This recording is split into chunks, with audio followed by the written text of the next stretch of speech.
She was 13 years old. He saw her across a crowded room and decided she was worth dying for. 3 days later, he was right. And she loved him so completely she didn't want to find out what breathing felt like without him. What do you call a love that burns so fast it doesn't leave either of them time to survive it? They never had a chance to become complicated, never had time to disappoint each other, to grow tired, to discover the ordinary edges of the person they had chosen. What they had was 3 days of something so total and so consuming that the world around them became background noise. And every person who tried to slow them down became an obstacle they simply refused to see. And you have to ask yourself, is that love? Or is that two people so desperate to feel something permanent that they reached for the first thing that felt like forever and held on until it consumed them both? You need to understand the world they were born into before you can understand what they did inside it.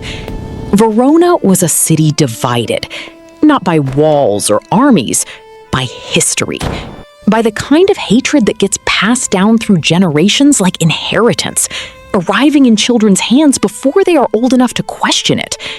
The Montagues and the Capulets had been enemies for so long that no one in either family could tell you exactly why anymore.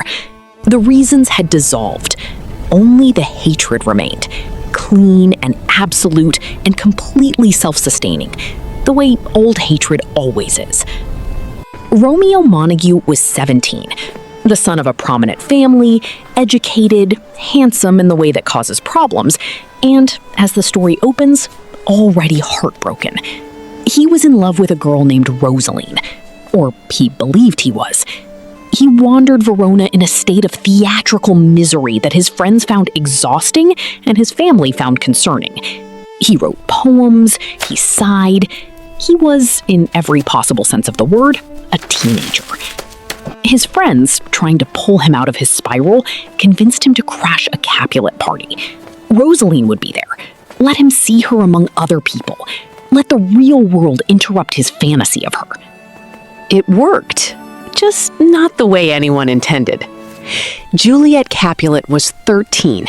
The only daughter of one of the most powerful families in Verona, she had been raised with the care and precision of someone who understood that daughters in her world were currency. Her father had a match already arranged, Paris, a wealthy and respectable nobleman, a perfectly reasonable future for a girl of her position. Her mother had been married at her age. Everything was in order. Juliet had never questioned any of it. She was obedient, bright, beloved by her nurse who had raised her from infancy. She was, by every measure her world used, exactly what she was supposed to be. Then Romeo walked into her father's party and looked at her across a crowded room. What happened next was not slow. It was not careful. It was not the kind of love that builds itself brick by brick over months of careful conversation and growing trust. It was immediate, total, the kind of recognition that bypasses every reasonable thought a person has and lands somewhere deeper and older and harder to argue with. They spoke for minutes, and by the end of those minutes, Romeo was already gone. He didn't leave with his friends. He climbed back over the Capulet wall in the dark and found himself standing beneath her window, not with a plan, not with any idea of what came next, driven by something that didn't have a name yet and didn't need one. And Juliet, standing on her balcony in the night air, thinking she was alone, said out loud everything she had not yet had time to decide to keep private. She loved him. She didn't know how it had happened in the span of an evening. She knew his name was Montague, and she knew what that meant. And she said plainly, to the dark, that she wished he had been called anything else. He answered from the shadows. You need to imagine that moment. A young girl, the night after the first time she has ever felt her own heart, realizing the boy she said it about was standing in the dark listening, that the secret is already out before she decided to tell it, that there is no taking it back, and this is the part that matters, Living between us. she doesn't It is. try. She And I leans cannot fight into it. it instead. And don't.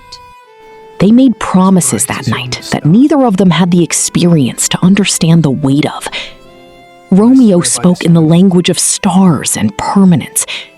Juliet, sharper and more grounded even at 13, told him that the moon was too inconstant to swear by, that she wanted something real, something that would hold. The next morning, Romeo went to Friar Friar, Lawrence, I a need your priest help. who had It known him cannot since wait. childhood, who loved him and worried about him, and perhaps should have said no, and asked him to perform a secret marriage. Friar Lawrence Thank you. said yes. His reasoning was that perhaps a union between Montague and Capulet might end the feud that had bled Verona for generations, a peace built from love rather than negotiation. It was not an unreasonable hope. It was also the kind of reasoning that looks, in retrospect, like a man telling himself a story that let him do what the people he loved were asking of him. They married that afternoon, in secret, 24 hours after meeting each other. And for a few hours, it was enough, more than enough. Something closed around them that felt like shelter, like the whole world had been reduced to just the two of them, and finally, that was sufficient. Then Tybalt found Romeo on the street. Tybalt was Juliet's cousin, proud, aggressive, the living embodiment of everything the feud had produced. A man whose identity was so wrapped up in the hatred between families that any softening of it felt like personal attack. He wanted to fight Romeo, had been wanting to since he'd spotted him at the Capulet party the night before.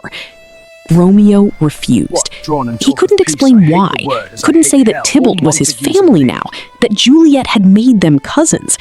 But he absorbed every insult Tybalt threw and kept stepping back.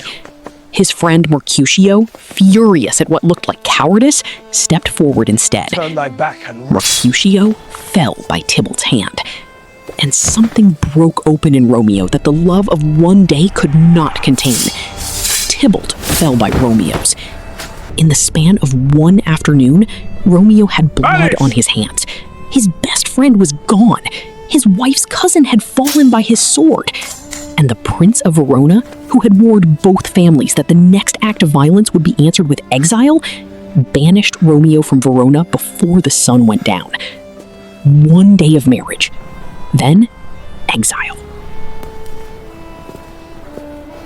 Juliet found out in layers. Tybalt gone, Romeo responsible, Romeo banished. A grief so tangled it had no clean edges. She had loved Tybalt her whole life. She had loved Romeo for 1 day. And she chose Romeo anyway. Not because Tybalt didn't matter, but because Romeo was her husband, and she had promised. And she was 13 years old, and she was already the kind of person who understood what it meant to mean something. Romeo came to her that night, their wedding night, stolen, brief, bordered on all sides by catastrophe. And in the morning, he was gone, into exile in fury and Mantua. authority. And Juliet was alone in her father's house, with a secret marriage, a lost cousin, and a father who, grief-stricken and furious, moved the wedding to Paris forward immediately. She went to Friar Lawrence in desperation. He gave her a vial, a sleeping draught, that would make her appear lifeless for 42 hours. She would be placed in the Capulet tomb. A message would be sent to Romeo. He would come for her when she woke. They would escape to Mantua together. It was a plan with no margin for error. The message never reached Romeo. No entry. What reached him instead was a friend who had heard that Juliet was gone. No context, no explanation, just the fact of it, delivered to a boy in exile who had spent Romeo, every wait. hour since leaving Verona clinging to the knowledge that she was still there. He rode back to Verona before sunrise. He rode back to Verona, to the tomb. Stop! He found Paris there, grieving at Juliet's grave. And when Paris moved to stop him, Romeo broke through. Then he entered the tomb and looked at the girl he had married 3 days ago, lying still and cold in the dark. He talked to her, the way people talk when they are not ready to accept what they are seeing. He told her she was still beautiful, that nothing had taken that. He told her he was sorry the world had not given them more time. Then he swallowed the contents of the vial he had carried from Mantua. Juliet woke up 60 seconds later. 60 seconds! She saw the empty vial in his hand before she saw his face. She understood immediately, the way she had understood everything quickly, sharply, from the moment they met. She reached for him, called his name, and when the world made clear he was beyond calling back, she made the only choice that felt true to everything she had promised him. She chose to follow. The families found them together in the tomb, Montague and Capulet, standing over their children in the dark. Finally, with nothing left to say to each other, that the feud hadn't already cost them more than it was worth. It ended that night. It took 2 children and 3 days to accomplish what decades of reason could not. This story reached something in you that you didn't know was waiting? Subscribe. We tell the love stories the world turns into monuments and forgets to feel, and there are more of them than you know.